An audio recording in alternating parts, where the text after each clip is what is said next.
There's a practice run. One end's going to need to move the other end so we can actually cut the camera angle. Is there anything in Because between those? I'm on you, and if it goes straight to him, I just jerk the camera over and it looks, Bad. yeah, hard. Why don't you just cut to me, and I can introduce Doc. What about the middle one? Yeah, but they'll have to do it in there. They'll have to tell them. Right. They should have done that.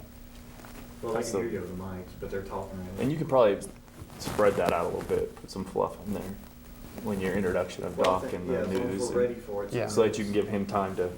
Donald As First long as they're Amendment. ready Yeah. for it.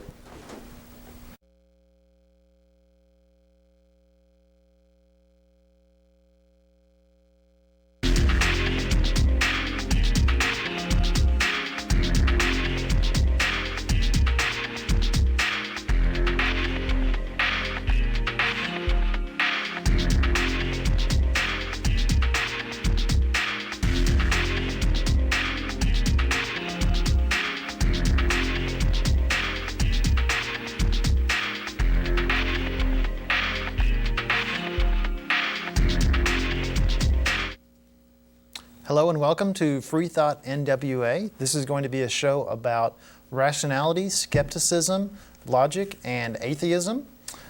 Today we're going to talk about some frequently asked questions of atheists. Arkansas is a very religious area. However, at least 8 or 9% of us are not holding any sort of religion, and we have a lot of misconceptions about us, and we just like to dispel some of those myths. So that's what we're going to talk about today. I have brought with me a panel of atheists, the ones that I could drag out of the closet and admit it. On the right here, we have Alan Ashley, programmer, atheist, and all-around good guy. Say hi. Hi, everyone. Then we have Ian Boyles. He's a good guy too, I guess. Atheist, angry atheist. Don't disagree with him. That works. I'm Donald Morton. I'm also a programmer, atheist, and I'm the host of your show. Over here we have Randall Doc Fleck. He is a atheist activist and retired podiatrist. And then we have Jason Peck, programmer, libertarian, atheist, and very good debater. Thanks, Donald. Good to be here. And before we get into our main topic, I just wanted to mention that there are several Freethought groups in our area. We've got the Fayetteville Freethinkers meeting at the public library the last Saturday of every month at 2 p.m. and they give lectures on free thought and skepticism, and it's very entertaining. You should definitely go. It's put on by Daryl Henschel and Doug, and like I said, last Saturday of the month at 2 p.m. You can look them up at fayfreethinkers.com. If you're looking for more of a social aspect to just hang out with people who are not religious, we also have a social every Friday night in Rogers at the Iron Horse Coffee Company.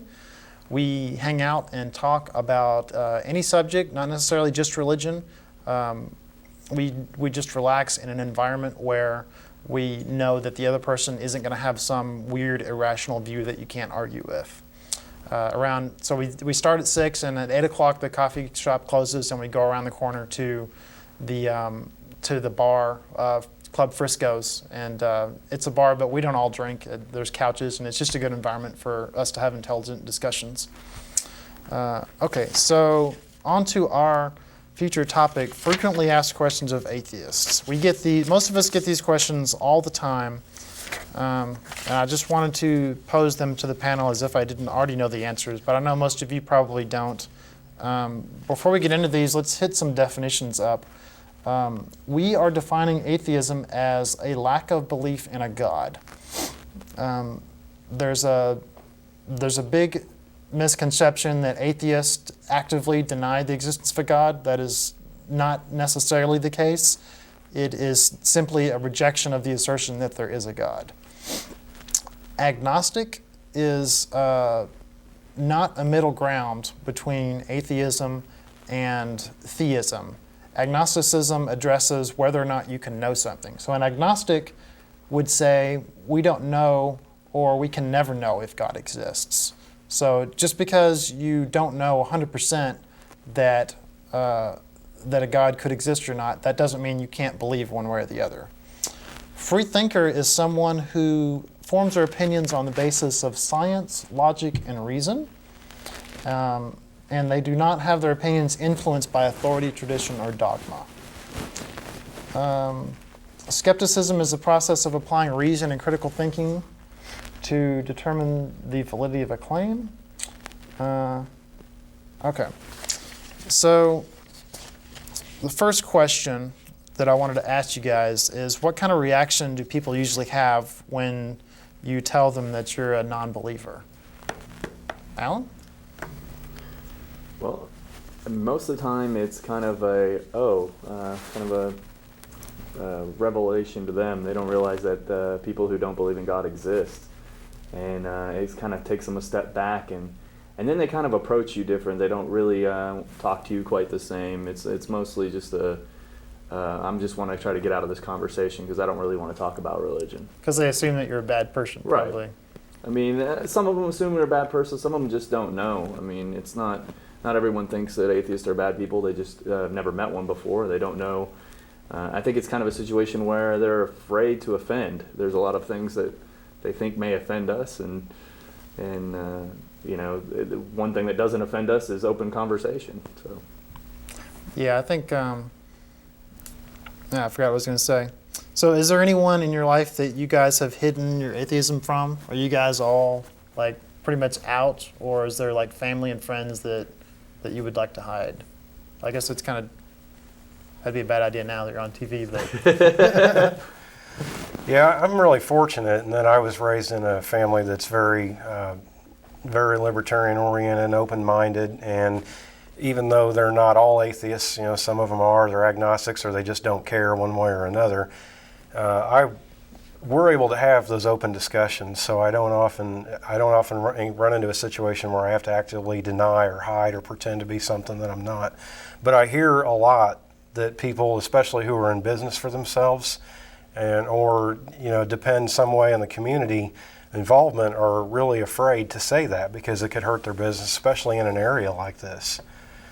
So yeah, there's a lot of people that wanted to be on the show, but were afraid that if they were on the show, they'd be fired from their job, that their family would excommunicate them. As an independent contractor, I've had issues with clients that once they find out, either through the grapevine or they just ask me straight up, that they have issues with me not believing in their beliefs. Sometimes they'll hold it against me. Sometimes they just have this strange fear that because I don't believe in their God, I cannot be a good person, and therefore I shouldn't be allowed in their house to do what I do and things to that effect. And it's kind of mind-boggling for me sometimes. Yeah, I don't know why they think that we're immoral people. It's like that there's a billboard campaign that's putting up billboards in different cities across the U.S. That say, are you good without God? Millions are. And all it's basically saying is that you can be a good person and not be religious. And that has just pissed so many people off. But I feel like I'm a good person. I think you are.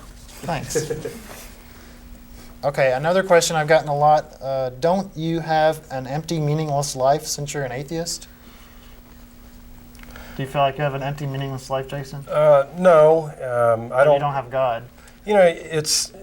It's kind of offensive to put it this way, but really sometimes it almost seems like religionists like to have invisible friends, and I kind of don't have a need for that anymore, I guess, since I was a kid. And I actually was religious for a time, so I can't sit here and say that I never have.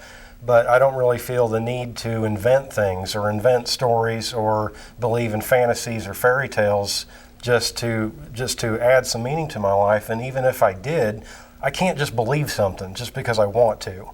I can't just say, well, my life would be better if I didn't believe in gravity, and so therefore I'm not going to believe in it. It's reality. I mean, things fall to the ground, and whether you believe it or not doesn't matter. So what gives you purpose in your life then, if you don't go to church? I have to agree entirely with what Jason is saying. I was raised in a similar household where the choice of what I believed was given to me, and what I believed was based on evidence. I lived my life from childhood on up into adulthood, and I've seen the evidence, not just of Christianity or of Buddhism or Confucianism or Taoism or Islam or Judaism. I've seen all of them. And the evidence just doesn't add up for me to think that, as the Hindus do, there are thousands or hundreds of gods, or as the Jews do, that there's only a single God, or as the Christians do, that there's a three-part God. There just doesn't appear to be good evidence for that. Of your definition earlier, that we have atheists and agnostics and free thinkers and so on, I have to say that I fall into several of those categories. I take most of my opinions from what I learn. I take most of my opinions from what science delivers to me, if it has good evidence. The remainder, that which falls outside of science and logic and reason, it just doesn't speak well to me. And it's as Jason said exactly, that you can say all you want that gravity doesn't exist, and yet it does. The opposite is true for gods. You can say all you want that God does exist, and yet never be able to find him any place with reasonable evidence. Absolutely. So, Ian, are you an atheist because you've had a bad experience with religion? Was there a preacher that gave a really bad, like hell and brimstone sermon that just set you off, and that's why you just hate God, right? Actually, normally when I meet a theist, they make the assumption that I was abused by a church or had a horrible experience within the church. And the irony was, I went to church as a kid. My late teens and early 20s, I tried so hard to get God in my heart and make it work, because it just didn't seem to make sense, so I must not have been doing it right. And the biggest thing that led me towards atheism was to read the Bible front to back. It took 2 years to read the whole thing and actually have a concept of what I was reading, because the writing is in an Old English style. And I finished reading it, and I'm like, wow, people believe that this whole thing is true? And that really put some doubt in my mind. Then I started reading some of the scientific and archaeological evidence for the Bible and against it, and the mythology of what the Bible's based on. And from that, I just kind of grew out of theism. And I've never really had a bad experience in a church. I thought the Bible just said that God was love. What part of the Bible set you off from?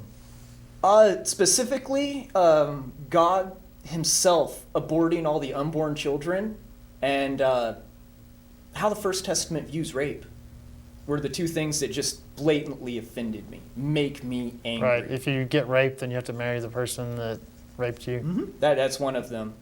Yeah, I have a list of the quotes which we could bring up. Yeah, I'm sure we'll get into that later. We have a segment called Crazy Bible Verse of the Week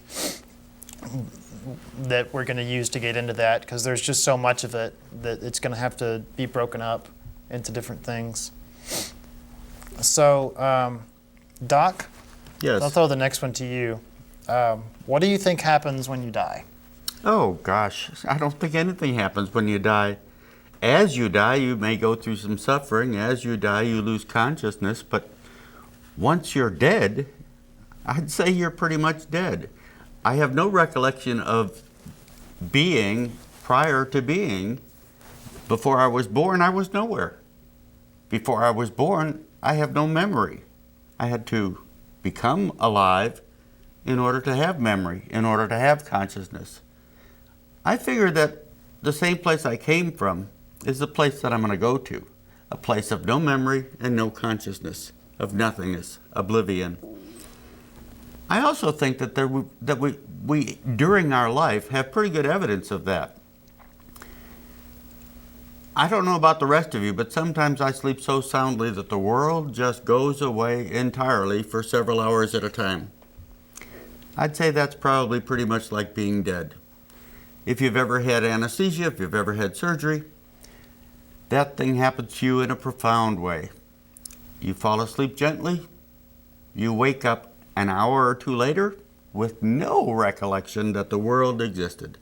Loss of consciousness, I think, is a reality that goes hand in hand with death. Does I don't everyone believe else- there's a life after death. Does everyone Jason? else agree? I think it's also okay, I think, as atheists to say, I don't know. That's one of the things that attracts me to, I consider myself a free thinker first and foremost, and that's one of the things that attracts me to this group and this way of looking at life, and that is it's okay to say, I don't know. I mean, I think Doc's explanation is the most rational, the most likely. It's what makes sense. But I still like to reserve my opinion as I don't know. I don't know what's going to happen tomorrow afternoon, but I don't sit around and make up stories about it either. I don't see the need to make things up just because of the fact that I don't know. So since that's against the Bible, aren't you afraid that you're going to go to hell? Well, it's interesting that Christians do say that sometimes, but there's millions of religions probably, or at least if you take it down to the sect level. But let's just say there's thousands at least, and they can't all be right, but they can sure be all wrong. And, so what if they pick the wrong one? Aren't they just making God more and more mad every Sunday? That's, you can use that argument against anything. Right. But again, I have no reason to believe in what they're saying. Maybe it's true. I seriously doubt it, but I have no reason to believe it. Mm-hmm. Maybe there are unicorns that fly through my backyard in the middle of the night, but I have no reason to believe that based on what I've seen in this world. And most Christians are probably thinking Pascal's wager right now, but I think we'll reserve that for a future show because that's a whole thing that has been pretty thoroughly debunked, but it'll take a while to get into it. Sure. The way that I tend to view people, animals, where, the human body is a biological machine. We don't run on oil and gasoline, but we're still a machine that functions. Through the course of evolution, you can see how the parts of it were kind of put together and evolved into what we have now. But looking at it as a machine, when we die, I kind of think we just kind of blink out. Our consciousness functions inside of our brain, because the brain functions as a computer, and as soon as you shut it off, poof, it's gone. Does that depress you? No, not at all. That means we've got a limited amount of time here to do the best that we can for our future generations before we're done. We have our one life, no power-ups, no reset button, and we got to do the best with it that we can. All right. I mean, if you think about it, anything in life, if you have an unlimited amount of any substance, life itself or money, or if you had a box of chocolates and you had an unlimited amount of chocolates, you'd give that chocolates away. You wouldn't care what happened to them. You'd leave them around. You would be careless with it. But if you have a limited amount, now you have to take that sacred, for lack of a better word. You have to hold on to it. You have to cherish what you do have and use it wisely. It's the same way with life. If you had an unlimited amount of life, you could be reckless and careless and do with it what you want. But if you have a limited amount, like most of us believe that we only have this one time on this planet, then you have to cherish that and make the best of it as you can. So I'm going to throw the next one to you. It's over Euthyphro's dilemma, which was still debated today, but goes all the way back to something Plato said, which was, is what is moral commanded by God because it's moral, or is it moral because it's commanded by God? So, I mean, I personally, myself, I really like Euthyphro's dilemma. It was first brought forth to me in a philosophy class, and like you said, it was, does God say something because it's good, or does he say something and therefore it is good? And the problem with that is that if you say that God says something and therefore it is good, then God could say, sacrifice your son. God could say anything and therefore it would just become good.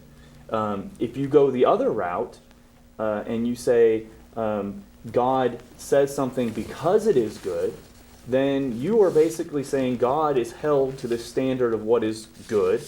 And for us, we just look straight to that standard. We don't need to have a God tell us what's good. We just look to that same good that Christians believe that their God answers to. So, I mean, there is a dilemma there. Right. So, Jason, if there was a God and you knew for sure, would you give him what he said? Would you worship him?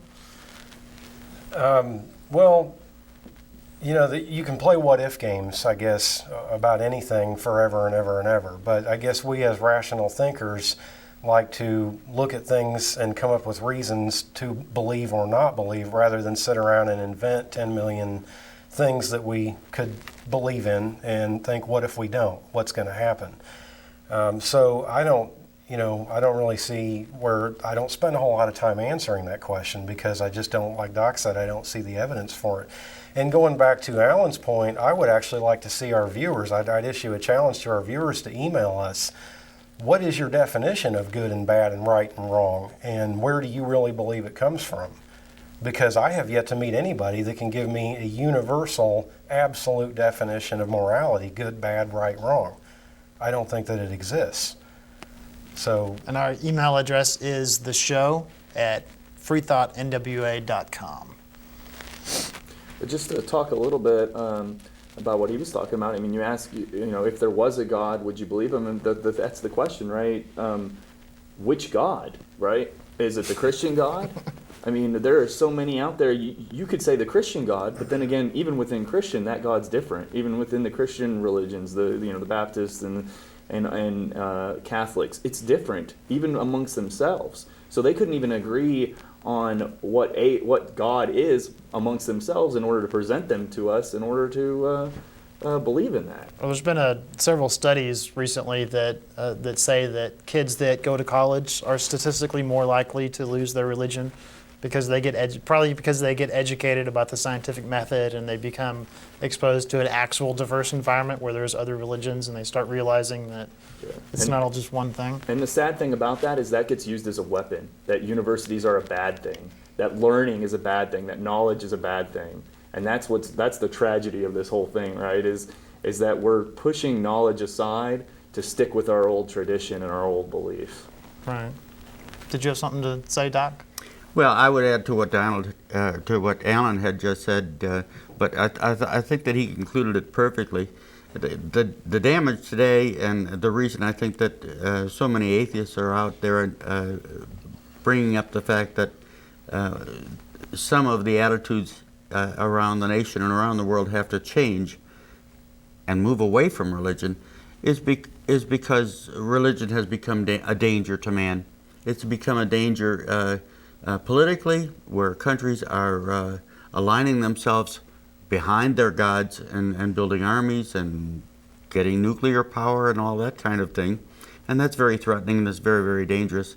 Uganda has, and I'll talk about that in the news, Uganda has some policies that are just outrageous.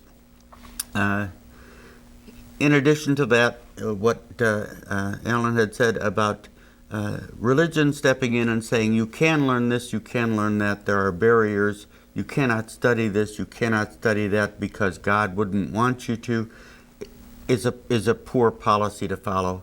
Mankind should learn what mankind can learn, and I think that that's a reasonable way to think. So, Doc, I wanted to ask you, were you ever religious, or have you been an atheist all your life? I would have to say that I did the same kind of thing that Ian did. I tried. I really did. I married into a good Catholic woman and raised some Catholic children and pledged myself to Catholicism at the age of 19. Prior to that, I wasn't really too religious. I mean, I had religious friends and all that kind of thing. And I would say it probably wasn't until my 20s that I actually tried to believe that there was a reality to God. It didn't work for me. I felt, as Ian sort of alluded to, that I was inadequate in somehow. I didn't have the part built into me that that would allow me to believe God. And that was disheartening. What I finally did after a pretty good long time of struggling was said, well, if I can't believe it, it's not my fault, it's God's fault. He forgot to give me the magic button. And I left it at that. Within about 10 years' time, I said, well, no, that's silly. He's had plenty of time to reach me if he wants to. Apparently, he's not there. So what about you, Alan? Were you ever religious before? I've never really been strong religious. I mean, I've gone to churches. I've gone to Baptist church, a Catholic church for a while. Mostly for me, I've always had this strong belief in the scientific method. And a lot of the stuff that I was taught in church didn't really mesh well with science, but I took it as basically allegory. You know, maybe it's not real, but for a while I thought it's got good stories. It's probably a good thing to live by. And then I actually took a look, at the Bible and some of the things that were in it, and it really doesn't have good things to live by. You can come up with better things to live by on your own. And when I realized that, then I realized that I was an atheist. I spent a short amount of time in church, maybe 2 or 3 years, and it wasn't long before I got deeply into witchcraft and New Age, which is quite a different story than the rest of you. But it's also very similar to being a religious fundamentalist, because I was deeply divorced from reality, and all of the same logical fallacies that religious people make, I made, but for different things.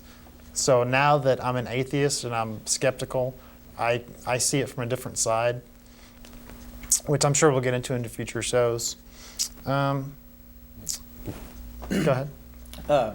You asked the question about if God is good and moral, and it's taken on the assumption that God exists, and our evidence, at least for Christianity, the Christian God exists, is the Bible. Well, if you look back on the history of the Bible, it's oral stories passed down that were eventually written, and there's not a whole lot, as far as I can tell, there's no evidence that any of this is specifically true. It's a book. And for me, that's not enough to devote my entire life to something that is not there, or has never made an actual impact. And God, with all of his universal powers, I still don't see why he can't step forth and say, guys, stop killing each other. He has not yet. All right, it's time to move on to our first segment, which is Crazy Bible Verse of the Week with Jason Peck. And I'm hoping we have an intro for it, but maybe not.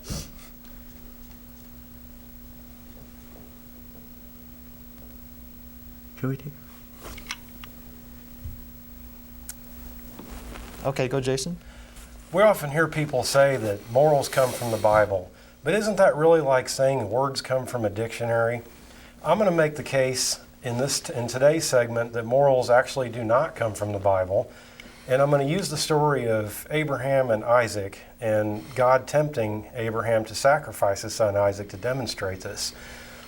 Those of us who went to Christian Sunday schools, like most of us here, are familiar with this story, and it's the story where God told Abraham, take your son up to the mountain with the wood and the knife and basically sacrifice him. You're going to murder him and burn him afterwards as a sacrifice to me, the Lord. And it's interesting that the Muslims believe that it was actually Ishmael and not Isaac, and that's because probably they claim their lineage to Ishmael rather than to Isaac.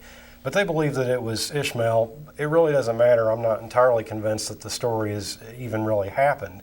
But the point is that this is taught in Sunday school to us as is this great story that shows presumably the faith of Abraham, that you should be willing to even murder your own children if your God asks you to do so. And I remember hearing this when I was in Sunday school as a kid, just being pretty horrified. I just couldn't understand what the point of this is. What am I supposed to get out of this story? And envision my own father, or even my own mother taking me up to a hill and lying to me about why we're going up there, and then at some point pulling out a knife and, well, I'm sorry, I have to kill you because I'm hearing voices in my head that tell me to. And by the way, those voices are God.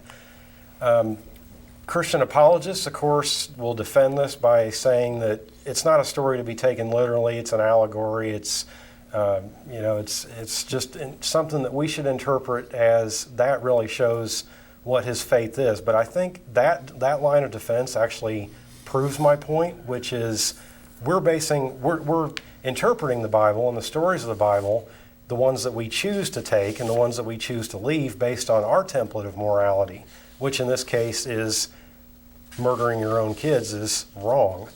And it's obvious. I think, if any of us saw our neighbors dragging his or her kid out to be sacrificed, and we said, what are you doing with that knife and that pot and that wood, that wheelbarrow full of wood? And he said, well, I'm hearing voices that said God told me to murder my son. We'd probably call the police and say the person's crazy, and the child would be taken into protective custody and his life would be saved. But yet if we wrote that down in a book and then dug it up 1,000 years later, that's a good thing? I mean, obviously not.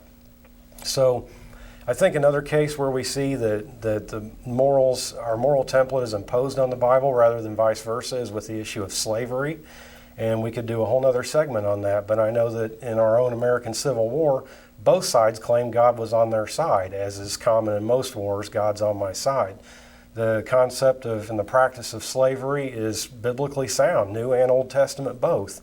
And yet the South said God's on my side because we've got an entire book called Philemon in the New Testament that says that slavery is okay, basically, in effect. And the North, of course, said no, it's immoral because God gives us free will. And again, we're back to no clear message coming from this actually collection of 66 old books that were put together by men. So it seems to me that, in fact, looking at this, we don't actually get our morals from the Bible any more than we get our words from the dictionary. We actually, as a society and as individuals, we base our morals on situations and what we think is best for ourselves and society as a whole. Yeah, and I had one more thing to add to that. I did some searching around to try to find the Christian viewpoint on this particular Abraham versus Isaac story, and I got this quote from the Joshua Victor Theory blog, and I'm just going to read a short thing here. This is basically he's comparing Abraham and Isaac to the Lord of the Rings and Sam and Frodo traveling to Mordor. And one of my favorite lines from the Lord of the Rings movies, Sam is encouraging his best friend Frodo, who wants to give up on what seems like an impossible mission full of darkness and danger. Sam reminds him of all the great stories that really mattered, that the reason they were worth remembering was because there were countless times that they could have turned back and given up, only they didn't. They kept going on because they were holding on to something. And if I can just make a small change about Sam's quote to apply to us, he said that they were holding on to the hope that there's some good in the world that it's worth fighting for. I would change that to say that we're holding on to faith in God's word and promises. That's what keeps us from turning back when the uncertainties and darkness of life loom large and our faith in God's promises wavers. So it's just really bizarre to me. They're holding up faith in something that's unprovable as being extremely noble and good. And that's like the whole purpose of the verse is to try to have some sort of deflection against the problem of evil. Like when tsunamis come and kill like 100,000 people, then that hurts their faith because why would God kill all those people? But then they think back to, Abraham and Isaac, and well, he said that Abraham should do something really evil, but he believed and he just did what God said and everything turned out all right. So it's actually noble to believe in the face of something really bad. And I don't buy it, but I kind of see why they like that story. Okay, so the next segment is the news, and Doc has been generous enough to collect some stories for us to talk about. So what do you have for us? We have several stories that are interesting to Arkansas. On the very, very local level here in Arkansas, the state capitol building has a controversy over the Christmas or the holiday season. 2 years in a row, the second year in a row, atheist groups, and there are several of them in central Arkansas, around Little Rock and Conway and Benton and those cities there, have approached the state of Arkansas and the Secretary of State to put up holiday displays. Now, these holiday displays would compete, I suppose, fairly with the typical Christian Christmas tree and Christmas message. The Secretary of State saw fit to say that last year and this year, no competing holiday displays would be shown. You can find a pretty good impression of what this atheist display would have been. It actually shows somewhat of a history of the winter holidays, including paganism and including naturalism and those sort of things. It's a simple little cubicle. Right. Most people don't know about the history of Christmas. What They people think don't it's, exactly. They think it's all Donald. Jesus was what born. what people don't recognize of their own holiday. The Christian holiday, for example, is built very, very much on pagan symbols. Much of Christianity is based on paganism. And the display that the atheist groups were touting and wanted to put up simply pointed this out. They did not ask that the Christian traditional holiday display be taken down. We merely want a neutral zone, one that says, if you're Hindu and you have a holiday this season, put it up. If you're Islam and you have a message for Ramadan, put it up. If you're Jewish, put up your Hanukkah display. And if you're pagan, then put that up. If you're atheist and you'd like to show a bit of history of all of the holidays, allow us to put that up as well. So the display was just on the history of Christmas? Well, essentially, but I'll refer you to a website to see it. It's very, very interesting. It does have some atheist books that it advertises, hundreds of them, as a matter of fact, book covers. It does have some interesting holiday menus that you can put together. So it's probably the atheist book covers that caused it to be denied then. Well, they're not just atheist book covers. They would be free-thinking book covers. They're also books that would allow you to investigate the history of religion. It's a very, very, very fair display. I've seen it myself, and I think that it's a wonderful display, and it would not have harmed or hurt anyone. Did I'm they give really, a reason? really surprised by the decision of the Secretary of the State. What reason did they give for denying it? It's not in keeping with Community standards. Spirit of the holiday. Yeah, with the holiday, or it's not in keeping with the standards of the community, I think it was. Right, because it goes back to the whole Essentially, Abraham versus Isaac good thing. What it essentially amounts to is, we don't like it. So the groups that are down there in Central Arkansas are doing a very, very good job for all atheists around the state, and there are plenty of us, by the way. And they're taking the fight on to the Capitol with some good help behind them. Good luck to us. So we've got like 13 minutes left. What else you got? I'm sorry? You have about 13 minutes left. Oh, yes. So what else you more got? More news. Well, we've got Mike Huckabee has been in the news recently. He's had a wonderful blunder. The situation is this. Governor Huckabee had a fondness for paroling people from prison. And he would do it, this is no secret, he would do it on the basis of their beliefs. If a prisoner was happy enough to send a letter to the governor saying that he has changed his life around and that he has become Christian, he could expect to win favor from Mike Huckabee. Because if you're a Christian, you must be good. Exactly. And you can't go around killing people. As a Southern Baptist preacher, Mike Huckabee was very, very willing to buy this, and he pardoned 100 prisoners a month during his administration. That was his average. Prior to that, people like Bill Clinton only pardoned 30 a month, and governors prior to that only pardoned 30 a month. Well, here's the blunder that Mike came up with. He trusted someone who said he turned his life around, and he paroled him. The man was paroled to the state of Washington, where he committed a ritual murder of 4 innocent policemen. It was a brutal attack and a brutal murder. The rift has caused a big problem between the state of Washington and the state of Arkansas. Washington state will no longer trust the state of Arkansas to allow parolees there. And parolees are often given out to other states. This is a common practice as an effort to help the paroled individual get back into society.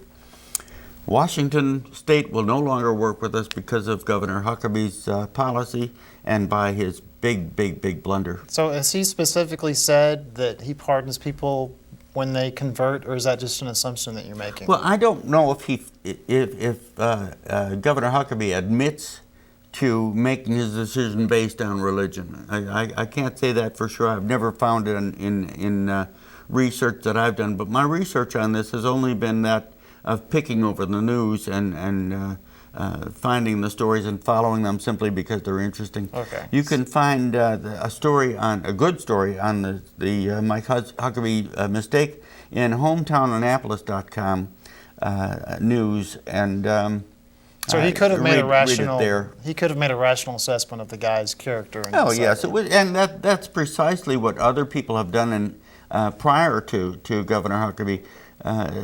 They approached parole of a convicted criminal with a much more serious way of thinking. They asked medical people, they asked psychologists. They had a method, a process, as Alan said, a scientific process that they went through to sort out whether or not a man was rehabilitated enough to re-enter society safely. Governor Huckabee apparently didn't follow that or trust it as well as he trusted his own Bible. But He what let I'm them saying out is, for that if reason. you don't have proof that he made his decision based on that, then you can't assert that he I did. think there is pretty good evidence of it. It was it's not an uncommon thing, and I think it's pretty well known throughout the prison system. Write a letter to the governor and he'll let you out. His record for releasing people 3-1 over other governors before him, and simply by getting letters from prisoners is pretty widely known. It's no secret at all. Okay, if you think he's wrong, the show at freethoughtnwa.com. Okay, And, sorry. I'd like to add, if anybody, I want to know if Mike Huckabee met these people. Did he just get a letter and go by that? Anything else go on before he lets someone who's been put in jail out? Well, I'm curious on that. If anybody can fill I'm us sure in there on was that. process behind it, Ian, but the bottom line was that he is the governor and he has the power of the pen. It's up to him to finally just sign his name and say, yes, this person can get out, or no, this person can't. And his decision-making process was not quite the same as other people who preceded him. The real tragedy is all the people that are in prison having done nothing. Yeah, I mean, there have been lots of people that DNA evidence has proved that they never did anything and they rotted in prison for 20 or 30 years before being let out. Yes, well, in this particular case, 4 people died. Good people, law-abiding people, law-enforcing people. You want some other news? Hang on a second. What were you going to say? Oh, I was just going to say an interesting little fact on that as well is this gentleman who did this was sentenced to 108 years. Wow. And I don't know the exact number of years that he served before his sentence was commuted, but it was a fraction. I mean, it was, I want to say some less than 10 years that he served of that 108-year sentence. Mm-hmm. So what else you got? Other news. On the national level, there's a big to-do down in Naples, Florida. A place called, or an outfit called the Celebration Beach Church is given credit or is given a courtesy from the city council to use the city park and the city facility there for their Sunday church meeting. Well, they've been doing it for years and years and years, and the city council was called on it finally that it may be a violation of church and state and not a good practice for government, and they have held their ground. Well, it's been a back and forth issue for a couple of months now, and finally a city councilman has had enough. He was quoted, now let me quote the quote for you. He was quoted by the Naples Daily News as saying this: "The community is changing in certain ways I don't approve of. I've looked at the changes in this town and nothing has pleased me more than voting for the Congressional Beach Church, for your congregation, because I'm fed up with the godless heathens that are around." Now that's certainly not the kind of an attitude that a public figure ought to have. Had he said, "I'm fed up with the black people that are around," he would have been attacked by the national press, by everyone. Who said that? Had he said something similar about Muslims, had he said something similar about Jews. But this was about the godless heathens, and the godless heathens, of course, he means us atheists. We the people who are saying that state and religion should be kept separate. Who said that? Not enough has come of this. Who said that quote? Oh, that was City Councilman Bill Wilkham, Willkomm, Bill Wilkham of Naples, Florida. Send him a letter. Tell him how disgusting his thinking is. One more piece of news, and I'll get on this one quickly and turn it over to you because it's the last one I have. This is someone who was chosen as Idiot of the Week. Idiot of the Week is something that is done on atheistrevolution.com. Atheist Revolution is written by a man who calls himself VJack. He comes out of Mississippi, an excellent writer. What happened this week was Rick Warren refused to condemn the policy of the country of Uganda when so many other public officials have condemned it. Not just officials in our country, but around the world. Rick Warren stood by Uganda's policy, and Uganda's policy happens to be an anti-gay policy. Certain activities and certain behaviors of gay people is punishable in Uganda by death. You can get killed for it. Well, he really put his foot in it, Rick Warren did, and he's gained some pretty good national attention from it, negative attention. His trouble is, if he steps away from the statement, he's going to lose his following of very, very far right-wing Christian philosophy people. If he stays by it, he keeps his following. So he didn't know quite what to do. Here's what he did. He came out with a misdirection and a kind of a cover-up story and pointed to and made a statement that 146,000 Christians have recently been killed during the past year because of their belief. Now, where he got this figure and how these 146,000 people got murdered off in kind of a genocide is beyond me. I think he just picked something out of the air. The bottom line of the whole thing is that he warrants the title of Idiot of the Week, according to VJack, Atheist Revolution blog. You can find VJack, and I certainly hope you do. You'll enjoy reading him at www.atheistrevolution.com. That's the news. I find it interesting to hear if that number, 136,000 was it, Christians who were died for their beliefs. I wonder how many of that he came up with were killed by other religious people because of their religious beliefs, a different religion than Christianity. I mean, I'm sure that number is up there, but I don't have any of the numbers there. But And to me, it sounds like he's justifying the murder of gays with the murder of Christians. And how do you justify murder to doesn't- start with? It's not even connected remotely. Well, no, I mean, but it's well, they can kill gays, but it's all right because people kill Christians.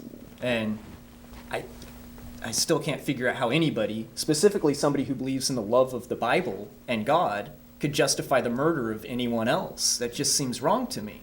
Well, and that goes back to how we pick and choose our morality from the Bible. I mean, anybody can read in the Bible in Leviticus and other parts where it says the penalty for homosexual acts is death. Yeah. There's and rebellious kids. I mean, you're supposed to drag your teenagers out and stone them to death whenever they backtalk you. But yet, well, that'll explain that away. That's Old Testament, that's this, that's that. It doesn't apply because yet they still carry it to church every Sunday and they still pick and choose the quote-unquote good Ten stories. Commandments are Old Testament, and they still want to put them on all the courthouses. Exactly. I wanted to just take a minute to back up to the second story that you had there about. You only have a minute. Okay, perfect. Then the establishment clause, the First Amendment story that you had there. George H.W. Bush is actually quoted. I have the quote at home where he said that I don't know that atheists should be considered as U.S. citizens. Yeah. Yes. I wish we had is, that on video or That's something. on YouTube. That is incredibly insulting to me because of the fact that I enlisted in the Army when he was president, and specifically chose infantry when I could have taken any position I wanted because of the fact I believe that much in our Constitution and our way of life. And I found that the founding fathers, especially notably Thomas Jefferson, had a little bit different viewpoint on freedom of religion and freedom from religion. And conceivably, even arguably, Thomas Jefferson would not have been a citizen under George H.W. Bush. Well, politicians holding biased points of view, and especially against the secular community, the non-religious community, and it's something that is almost built into our system at this point. Religion has had such a free rein on politics, on changing and moving into the area of politics for the past 200 and some years, that it now holds a lot of the cards. Politicians, I think, are finding it very, very difficult to get elected if they don't show themselves going to church, show themselves as believers of God, and their speeches by the words, "God bless America." That's taking its toll on what America is and what America will become. It really is time for the people of America to take a second look at the direction of the country that we are seeing happen. If you want a theistic country, we're headed in that direction pretty quickly. We're almost on the fast track for it. If you want to live with theism, you're going to have to select, well, which God are we going to follow? Are we going to follow Jesus? Are we going to follow the God of Abraham? Are we going to follow Allah? Thor. I vote for Thor. Pardon me? I vote for Thor. I vote for Thor too. I like his hammer. I think The he's Flying really a Spaghetti pretty good Monster guy. has the best holidays. And Pirates. this is the problem. This is something that atheism, I think, has identified, and the non-religious people that stand with us as well.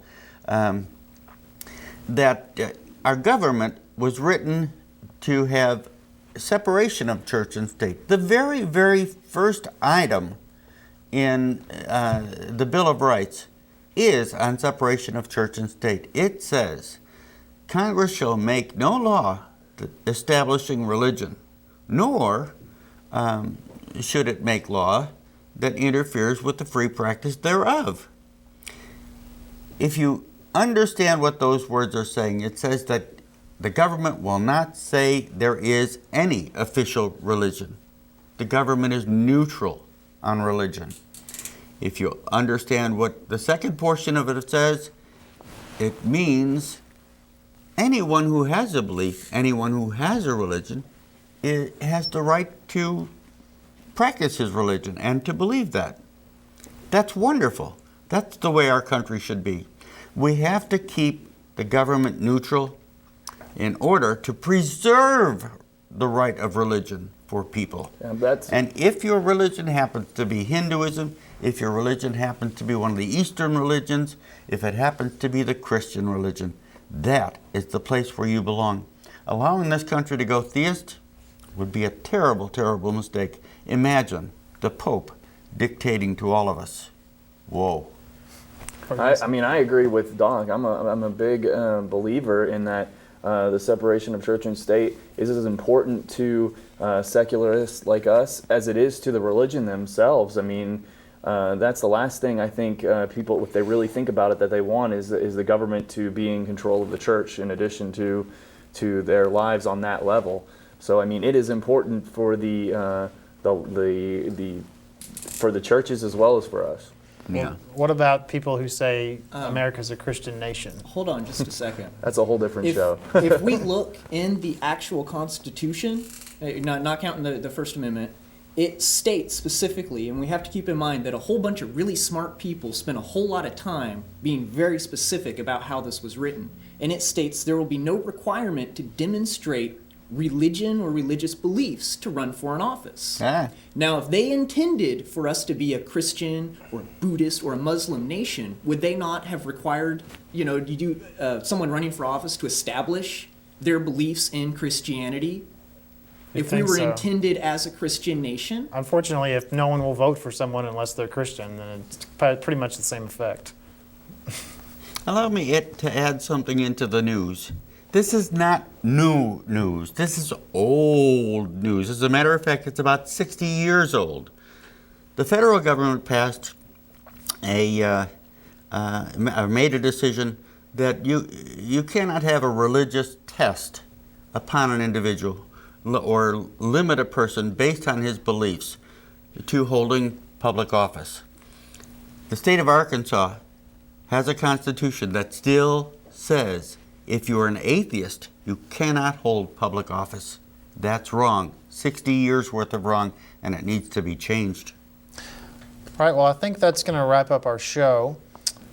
So just to remind you guys, we do have a Friday night social every Friday night starting at 6 p.m. at the Iron Horse Coffee Company. It's just a social gathering of freethinkers and skeptics. If you're coming to try to convert us or throw your Bible at us, please don't. We kind of want an environment where, we're up for open discussion. Please email us. We'd like to make it a call-in show so that you guys can actually talk to us directly. But for our social, we want an environment where we can talk rationally. Hope that's not offensive. And also the Fayetteville Freethinkers meeting is last Saturday of every month. They're not having one this December. They're doing a Christmas dinner thing on the 21st, I think. I don't have the details on that yet. But starting January, they'll have the meetings at 2 at the library again. So anybody else have anything to add before we go? Be sure to check our website for a calendar of all the fun stuff that we do. That'll include details on the dinner that he was talking about. I think we're going to have a holiday dinner party with a gift exchange. And it has all the times and dates for not just the Friday night socials and the once a month meeting, but for other things we do. Sometimes we did a picnic, a family picnic, because it's kind of funny when you find out that there are a lot of non-theists and there's no way for them to socialize or organize in a non-religious atmosphere because we are in such a religious community. And our Friday night social specifically is designed for non-theists to socialize and network with other non-theists in an environment where we all assume that religion is not going to be an issue, and we kind of carry on from there. A lot of times religion isn't even a point of topic because we've already come to a conclusion on that, and that's kind of how we end up there. Real quick, I just want to also point out that the links to Doc's news items will be on our website also, and I caught a glimpse of the graphic, and I think Freethought was spelt incorrectly for our website. It's Freethought with a T at the end, NWA.com. So. All right, thanks everyone. We'll see you next time. Yep, there we go.